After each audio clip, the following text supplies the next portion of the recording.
So thank you, George, very much for the welcome. I really am very pleased to be able to speak in memory of Peter Toon, with whom I have been connected in the past, and I will explain that in the course of what I have to say. I didn't know that Peter was from Yorkshire. So I begin with part of a poem by W.H. Auden. Assuming you beach at last near Atlantis and begin that terrible trek inland through squalid woods and frozen tundras where all are soon lost. If, forsaken then, you stand, dismissal everywhere, stone and now, silence and air. Oh, remember the great dead and honor the fate you are, traveling and tormented, dialectic and bizarre. Stagger onward, rejoicing. And even then, if perhaps having actually got to the last coal, you collapse with all Atlantis shining below you, yet you cannot descend. You should still be proud even to have been allowed just to peep at Atlantis in a poetic vision. Give thanks and lie down in peace, having seen your salvation.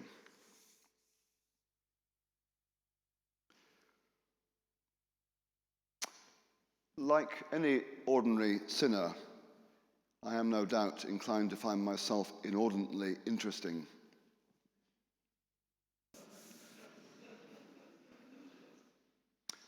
But as a slightly self-conscious sinner, I'm a little shy of pressing myself too much upon you. But of course, it's never the bare self as such that's of interest. What's of interest is the self in response to the call of what's true and good and beautiful, and to God's efforts to rescue and establish them. What's of interest, optimally, is the self as an icon of higher things. And it may be that as I tell the story of how I came to be where I now am, things far more important than me will shine through and speak. As I said, I opened this lecture with a quotation from W.H. Auden's poetry, in particular the poem Atlantis. Since he spent several months in the winter of 1972-3 living in the former brew house that backs onto the garden of the Southwest Lodgings in Christchurch, where I and my wife were privileged to live for 15 years. I've taken to reading Auden again for the first time since secondary school. Much of what he wrote, frankly, has made no lasting impression. But some certainly has, not least Atlantis, written in 1941, shortly after he had rediscovered his Christian faith. It amounts to a Christian odyssey, as envisaged by the narrator, who is about to embark on a voyage to the Isle of Salvation. I can't be sure, but it does seem to me that Atlantis bears the marks of St. Augustine and Reinhold Niebuhr. Certainly, Auden had read the former, and he knew the latter. And the combination of frank realism and transcendent hope certainly echoes them. Stagger onward, rejoicing. But the lines that have struck me most are the ones immediately preceding. Honor the fate you are, traveling and tormented, dialectic and bizarre. In every vocation, in every calling, there's a measure of fate. Or rather, fate is the raw material of a vocation. One responds to a call out of a situation that is given. My situation was that of Britain in the late 1950s to the early 1970s.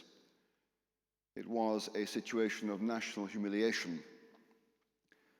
I was born the year before the Suez Crisis, and I grew to political consciousness in the 1960s, when Britain's fall from global preeminence was being writ large as the Union Jack was ritually lowered in one country after another, as Africa literally decolonized. In the winter of 1973, I was in my very first term as an undergraduate reading history at Worcester College here in Oxford. Huddled over the desk in my room in the dark morning hours in my garret on Beaumont Street, I was straining to prepare for my first set of exams by candlelight, since the electricity generating stations are shut down, their fuel supply cut off by striking coal miners. My tea was not sweet as I preferred, since the dockyard workers were also on strike, and imported sugar was impossible to find. The radio was heavy with news about the latest bombings and shootings in Northern Ireland, where the violence was then at its height. And the London Times was running a series of leading articles under the title, "Is Britain Governable?" Friends, I assure you that no matter how bad things seem now, they were a whole lot worse then. Like everyone else, except perhaps for those on the hard left who were gleeful about the revolutionary opportunities of economic and political chaos, I was anxious and concerned. And as a recent convert to Christianity, I wasn't brought up in a Christian household. As a recent convert, I wondered what on earth my newfound faith had to say to such a national crisis. 3 years later, the crisis had relaxed a bit, but the political strife rumbled on, and I was then in the final year of my undergraduate studies in history, and I opted to take a specialist course on the life and times of St. Augustine, in which large tracts of the City of God were prescribed. And in Augustine, I found another Christian who was trying to make sense of turbulent times in which the known world seemed to be falling down around his ears. Nothing in the history curriculum had commanded my attention like this. And it was around that time that I went to visit Peter Toon, who was then librarian of Latimer House here in Oxford. And I went in search of advice as to what to do with my life. I knew I wanted to study Christian theology, partly to understand better why I believed what I find myself believing, but also because I was keen to find out what light 2,000 years' worth of accumulated Christian ethical wisdom had to shed on Britain's national crisis. I wanted to study Christian theology, but I was not at all interested at that time in training for the priesthood. So I explained all this to Peter in the sunny first-floor living room overlooking the back garden of 131 Banbury Road. I remember it well, because 10 years later, that living room became my own, when, long after Peter had left, I took up the position of librarian at Latimer House. After listening to me, there in the early summer of, I think, 1976, Peter drew my attention to a college in Canada that offered postgraduate education in Christian theology to graduates in other disciplines who intended not to engage in full-time Christian ministry, but to return to their secular vocations as sharper Christian salt. This was Regent College in Vancouver. 15 months later, my plane touched down on the Pacific coast of British Columbia, where I embarked on a one-year course in Christian studies at Regent that grew into a 45-year-long career.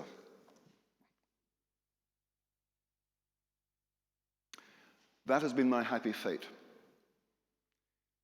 But my fate was not simply the circumstances in which I found myself. It was also my response to them. I felt the sense of national humiliation personally, and the political turbulence alarmed me. This wasn't necessary, My elder brother, may he rest in peace, reacted in precisely the opposite direction. He found the revolutionary prospects rather attractive and exciting. So exactly why I reacted the way I did, I have no idea. I can't explain it. I didn't choose it. It was given me. It was my fate. Accordingly, when I applied to enter the PhD program at the University of Chicago in 1980, the very first sentence in my application read, quote, "My study of Christian theology is fundamentally motivated by the desire to make a critical and constructive contribution to the post-imperial British social and political enterprise." I have to say, whenever I read those words, which I wrote 45 years ago at the age of 25, I'm stunned. I'm stunned by the continuity of my life, which was never evident then, but is clear now.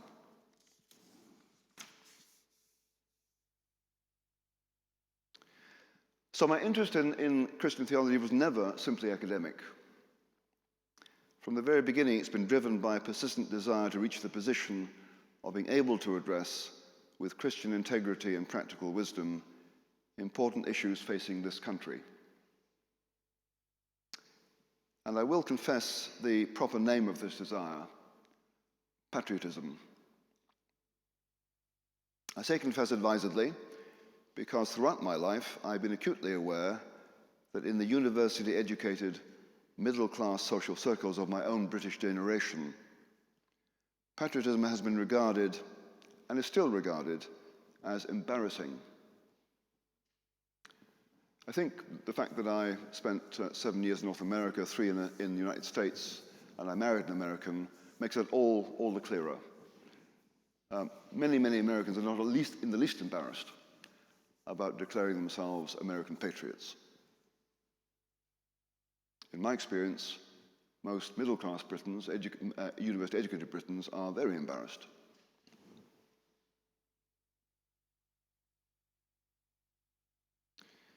Since I started describing myself about 4 years ago as a British patriot, I'm aware that I've never heard any other Briton since my parents' generation say that of themselves. I'm aware that were friends and colleagues, some friends and colleagues, politically centrist with a leaning to the left, to hear me talking in this way, there would likely be a sharp intake of breath and a sucking of teeth, a mental stepping back, as if they'd just touched something diseased. I've been aware of the uncoolness, even the dodgy reputation of patriotism among members of my own class and generation for all of my life, which is why I've tended to suppress it. I've always felt it, felt the patriotic affection, but rarely expressed it. However, old age, as I am wont to say, confers a dangerous combination of two benefits. First is, at long last, one finally knows what one thinks. Secondly, one ceases to care so much what other people think. So you finally say what you think.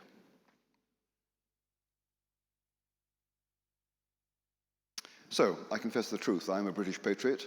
I always have been. That's been my fate, and that's been my calling. However, although a fate is bound to shape a vocation, although a calling must always address someone embedded in a particular set of circumstances, a Christian, of course, may not assume that everything that's given is given by God. There's always the possibility that fated affection, however strongly felt, is distorted by sin, driven, say, more by pride or anxiety than by love of what's true, good, and beautiful. As Auden candidly put it, the fate we should honor is still traveling and tormented, dialectic and bizarre. Consequently, we Christians always have to test what we've received. And this is what I sought to do when I first began to reflect concertedly on a Christian ethic of national loyalty. I had to admit that my country, like every other country, is indeed an artificial construct. It's man-made, not divine. It's not eternal. My country isn't God. In that respect, my Christian patriotism is quite distinct from the romantic nationalism that makes of the nation a substitute for God and claims that by investing oneself wholly in the nation's life, the individual achieves a kind of immortality. This view is immediately visible in the 18th century thought of Fichte, who wrote, "The noble-minded man's belief in the eternal continuance of his influence, even on this earth, is founded on the hope of the eternal continuance of the people from which he's developed." Given the patently idolatrous character of this kind of nationalism, Karl Barth was largely correct in the shadow of its infamous Nazi expression to refuse to accord the nation any special status at all in the eyes of the one true God, as he presents it in volume 3-4 of his Church Dogmatics. National communities or peoples dissolve into mere neighbors, near or far.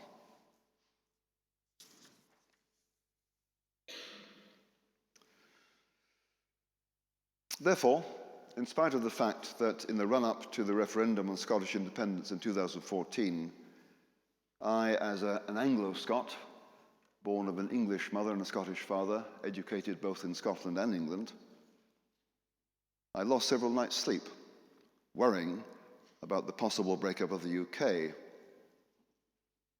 worrying that I might just have to call myself English.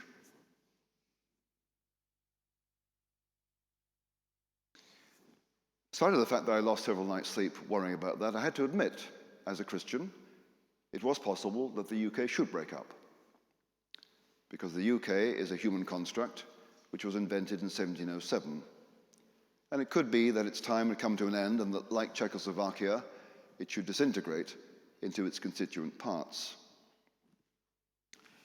As it happens, I came to the view that Scottish separatism is a dogmatic solution in desperate search of a justifying problem, and that there are several very good reasons why the United Kingdom should stay united. Nevertheless, in principle, I admitted that need not be so. So I have honored my fate, but I have sought to do so as a Christian critically.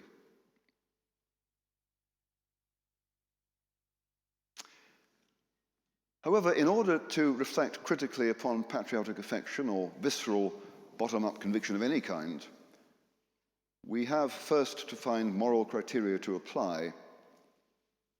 And in order to be authoritative, these criteria can't be invented, they have to be given.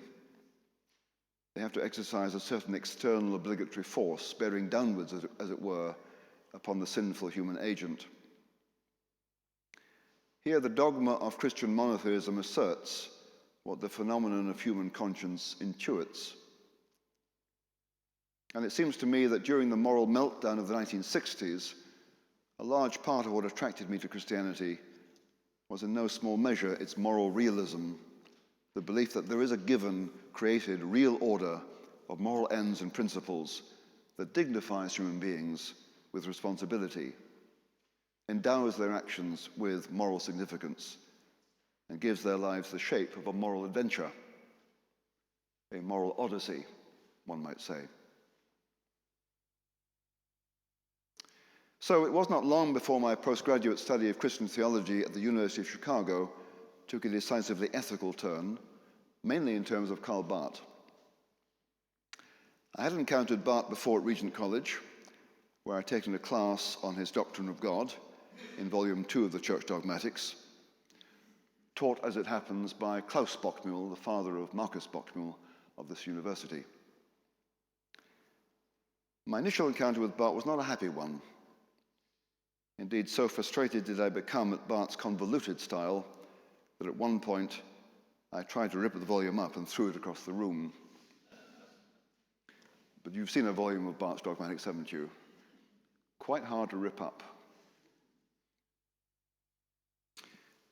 Indeed, so hard to rip up that, in fact, the 800-page tome, slightly battered, still sits on my shelves, smirking. Nevertheless, when I was in Chicago, I took James Gustafson's locally famous seminar comparing the architecture of the ethical systems of Barth and Thomas Aquinas, and I became keenly interested in the question of how a comprehensive Christian theological framework should shape a vision of moral life. And since his ethics are deeply rooted in an extraordinarily integrated system of Trinitarian theology, and since they trace the ethical implications of an incarnational Christology with unequaled tenacity, Barth was an obvious master at whose feet to sit. But it wasn't just the theological comprehensiveness of Barth's ethics that attracted me. It was also what I will call spirituality, by which I mean the relationship between God and human creatures. It's one of the salient features of Barth's ethic that this lies at its heart, and it's for that reason that I've always thought it very apt of Stephen Sykes to suggest that we view him not only as a formidable Calvinist dogmatician, but also as a spiritual writer.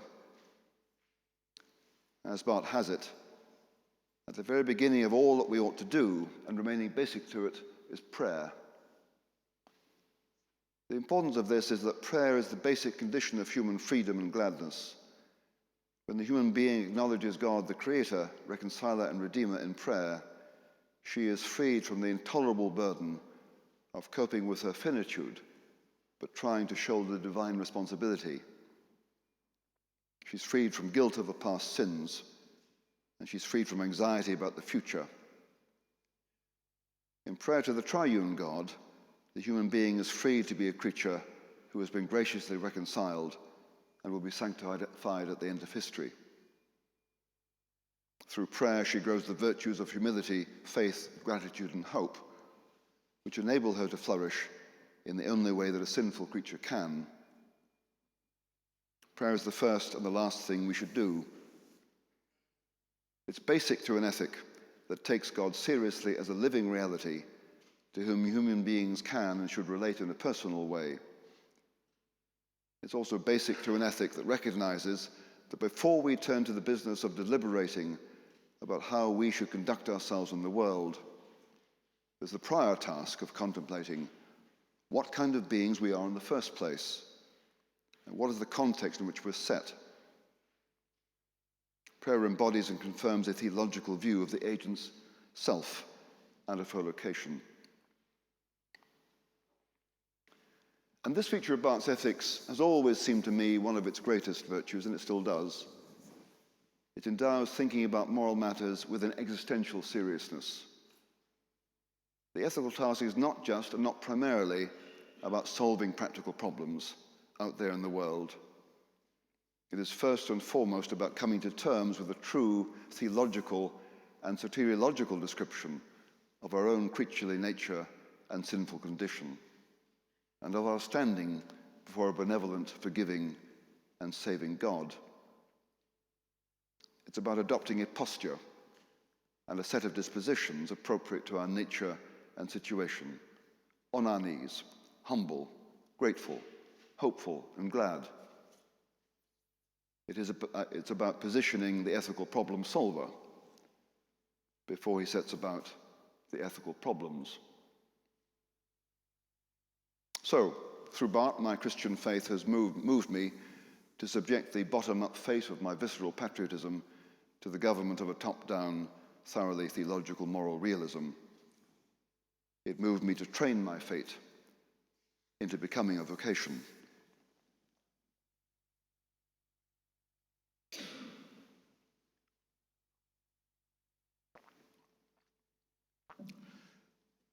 However, although I was a disciple of Barth's for over a decade from the early 1980s when I was a doctoral student until the publication of my book on his ethics in the early 90s, I was never a devotee. I wanted to learn from him, not worship him. I entered deep into Barth's world in order to measure myself against it, not to dwell in it. So while much of what I learned I've carried with me ever since, even before I'd finished my book, I became aware that its interpretation of Barth's ethics had at certain important points become a reconstruction. And when 15 years later, in 2008, I looked back from a more mature intellectual vantage point, it became quite clear to me that my reconstruction had been more expressive of where I thought Barth should have gone than actually where he went. And the feature of Karl Barth's thought that I found most unsatisfactory, and actually it's a feature I find unsatisfactory with most Protestant ethics, is the indeterminate way in which his theologically generated ethical concepts often hover frustratingly over the concrete earth of complex moral and political problems, and the haphazard manner in which he sometimes leaps from theological premise to moral rule or concrete judgment. And perhaps the most notorious instance of this was the set of analogies he made in a 1946 essay between Christian dogmatic tenets and ethical political positions. For example, at one point, Barth tells us, and I quote, that since the Church lives from the disclosure of the true God and his revelation, it follows as an inevitable political corollary that the Church is the sworn enemy of all secret diplomacy. Revelation of God, secret diplomacy is contradicted by that. Really? Inevitable corollary? Logic? Not really. So here we see the dogmatic premise, we see the ethical conclusion, and we hear the assertion of logical necessity. What we miss is the moral analysis of different kinds of openness, articulating what's good about God's revelation of himself to human creatures, explaining why this is analogous to the open publicity of diplomatic negotiations, and thereby demonstrating what's wrong about secret diplomacy. As it stands, the corollary is not only a long way short of logical necessity, it struggles to suppress laughter.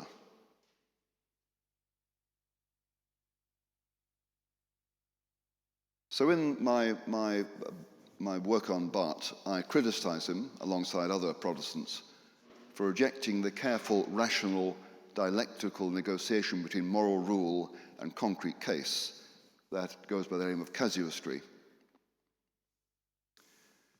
And my criticism of Barth was informed by that time by my discovery, about a decade before, of the Anglican tradition of casuistry that began with William Perkins and Richard Ames in the 16th century and was briefly revived by Kenneth Kirk in the 1920s.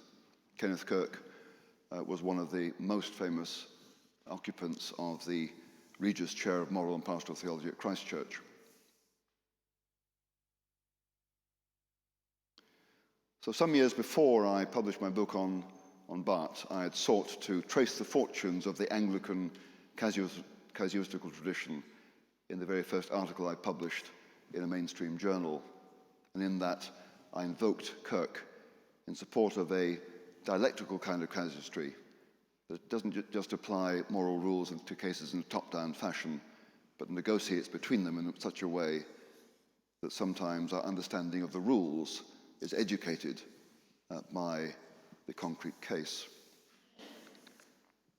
Now, quite why I find myself drawn to casuistical reasoning, I'm not sure. Perhaps it was just a certain intellectual circumspection or fastidiousness, a natural tendency to want to see things worked out thoroughly. But I strongly suspect it also had to do with my long-standing fascination with history. That was my first degree, which was and remains my first love.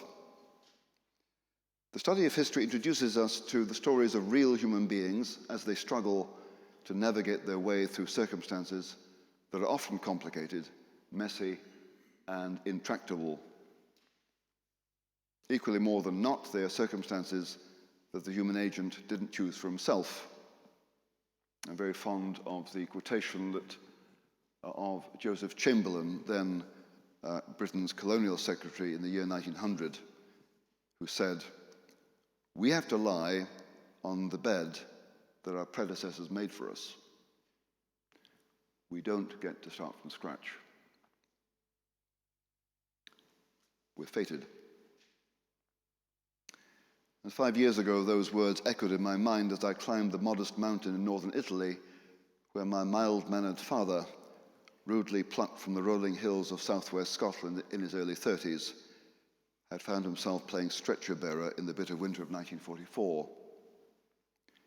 He would have nodded his head grimly, as would many in Ukraine now, at Leon Trotsky's menacing aphorism, "You may not be interested in war, but war is interested in you." We must often lie on the bed that others have made for us. It's our fate. But for Christians, our fate is also our calling. Exposure to history confronts us with this fatedness, this being plunged into alien and adverse circumstances, having to fight wars we would never have chosen. And in such circumstances, the meaning of moral principles is often not as obvious as we thought, and we're forced to reflect on them and think hard about whether or how they fit this case. For example, in September 1998, I ran a conference at St. Anthony's College on the topic of burying the past after civil conflict, making peace, and doing justice. And this was around the time of the signing of the Good Friday Agreement, settling the troubles in Northern Ireland. It was also the year that the final report of South Africa's Truth and Reconciliation Commission was published. And when I entered the conference as a naive Christian theologian, ethicist, I went in assuming that we could talk about reconciliation and healing, as many do. Until two things happened. One was that a Lutheran deaconess, Ulrike Popper, who had been twice imprisoned by the communist authorities in East Germany, stood up and said, "I now live in the same street as the man who informed on me and got me put in prison. I didn't know him then, and I really don't want to know him now. So what do you mean, reconciliation?" Thereafter, when dealing with political matters, it seemed to me that we should talk more soberly of coexistence or accommodation. And that was confirmed about 10 years later when I ran another conference on the topic of whether forgiveness is immoral. And a Danish colleague put up a photograph of an incident in a Gacaca trial in Rwanda after the genocide in 1994. And the picture is of two men, one very tall, one quite short.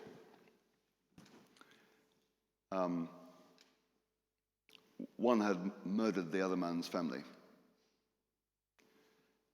So the good news was they were standing within inches of each other. The bad news was that the tall man was looking up there and the short man was looking down there. They couldn't look at each other in the face. But they were coexisting, which in those circumstances was a major achievement.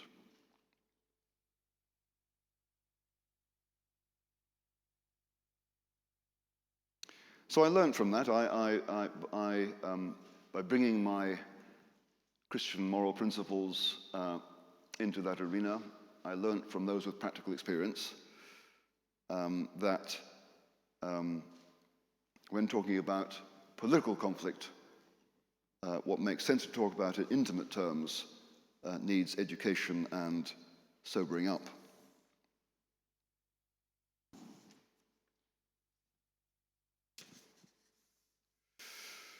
So there's an instance of where particular concrete historical cases educate one's moral principles.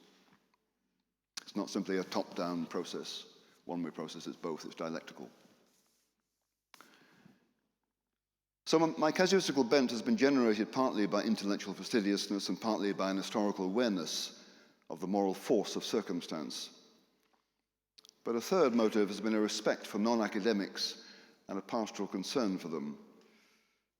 I'm aware that I opted for an academic career partly because I have a certain personality. I'm quite cautious. I want time to observe and reflect and work things out. I'm unwilling to decide until fully ready.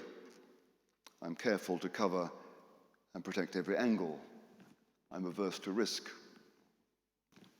Or at least I was. Such a personality develops a characteristic set of virtues, but it's not well suited to making momentous and risky decisions under intense pressure.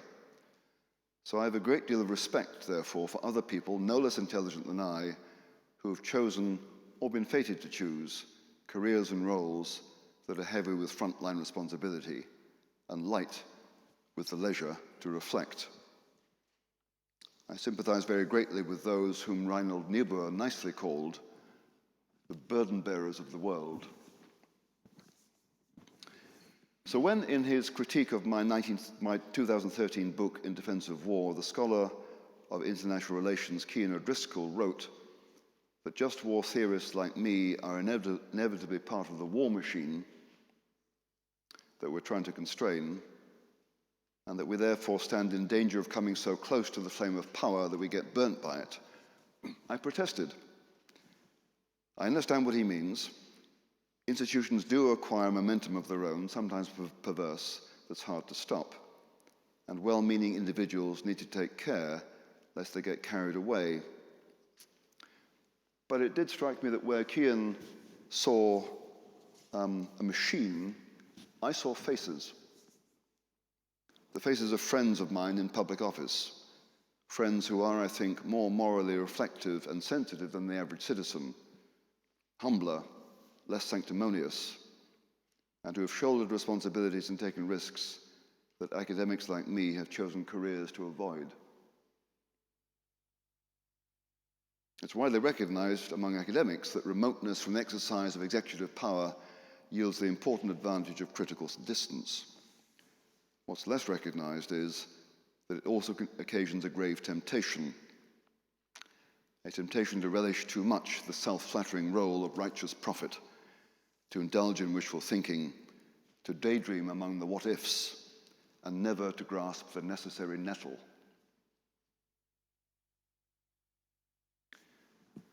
So if a Christian intellectual wants to earn public respect and attention, I think, he needs to acquaint himself more with those in public office, become familiar with the burdens they bear, learn to appreciate the enormous constraints under which they have to operate, and enter with them imaginatively into the tragic dilemmas they must face.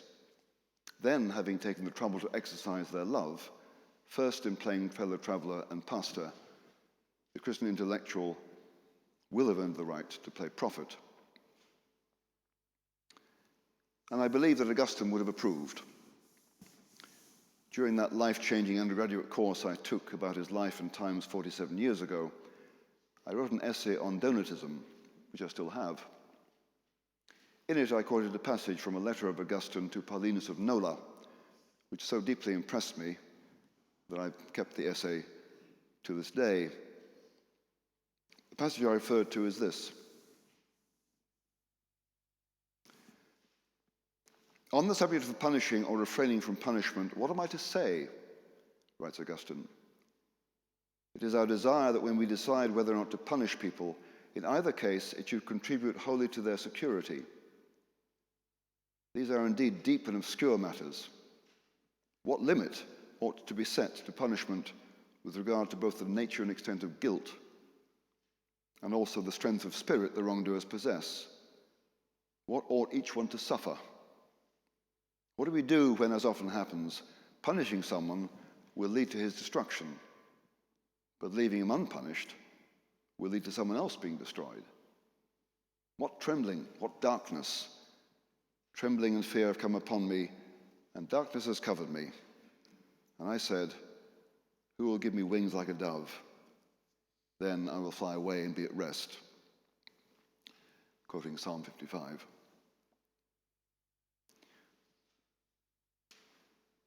But one thing I've always admired about Augustine since reading that is that Augustine did not flee away.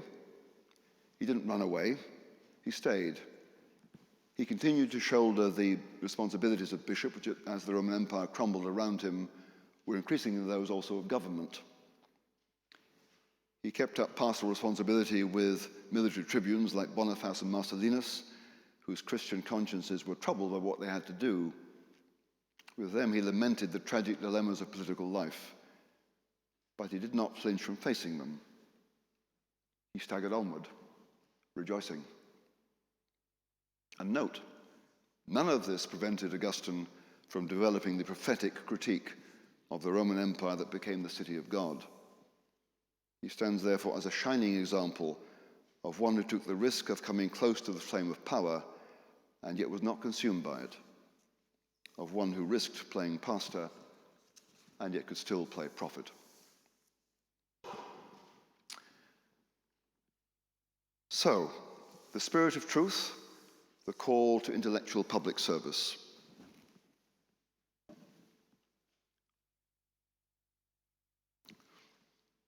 Everyone's individual calling is different and depends heavily on what they are fated with, what they're given. However, individual callings are specifications of a more general calling. Whatever their individual vocations, all Christians have a common calling to love the world that God in Christ has so loved, and to love is to serve. In a very broad sense, all Christians serve the wider public, that is society, by treating their families, their neighbors, and their colleagues well. Almost nothing we do is absolutely private. Most of it ramifies socially. But public service can take more specific forms, such as contributing to public deliberation through the media, working as a civil servant, or serving as an elected or appointed member of Parliament. Not all academics are called to this, but some are. And that's important because academics have, or should have, specially honed skills of analysis, logic, and intellectual clarity that aid the discovery of the truth about things. Academics have also had time to read, write, and work out what they think, a luxury that most mortals do not have the privilege of enjoying. On the other hand, academics typically lack the practical knowledge, the skills, the virtues that others have developed. So if an academic would become a public intellectual, he'd be well advised to be conscious of his own limitations and others' superior experience, to be humble, ready to listen and learn before he presumes to speak. And if he's a Christian, he'd also be well advised to avoid any whiff of sanctimony or any temptation to moralize in a finger-wagging sort of way, because at least some of the people he'll be dealing with will have shouldered moral responsibilities and faced moral quandaries from which the typical academic is safely distanced. And while I do not think a Christian should ever hide his belief, there are times in secular plural forums where it's natural to talk about God, and there are times when it's unnatural and gauche. The rule, I think, is always to respect the reasons for dialogue. Why are we here? What are we here to talk about? In a public gathering to discuss, say, foreign policy, the abrupt invocation of God or the Bible won't play well, and nor should it, because it's either beside the point, or it presumes upon the common acceptance of an authority which doesn't exist. But if the Christian intellectual shows himself humble and respectful and ready to learn, if he avoids presuming upon his own moral superiority, and if he's content to witness indirectly to his faith by the manner of his conduct in the forum, while reserving direct explanation when asked for the corridor or the cafe, then in my experience, he will find ears very open to what he has to say. So in sum, before playing prophet, play pastor. And before playing pastor, play companion. Thank you very much.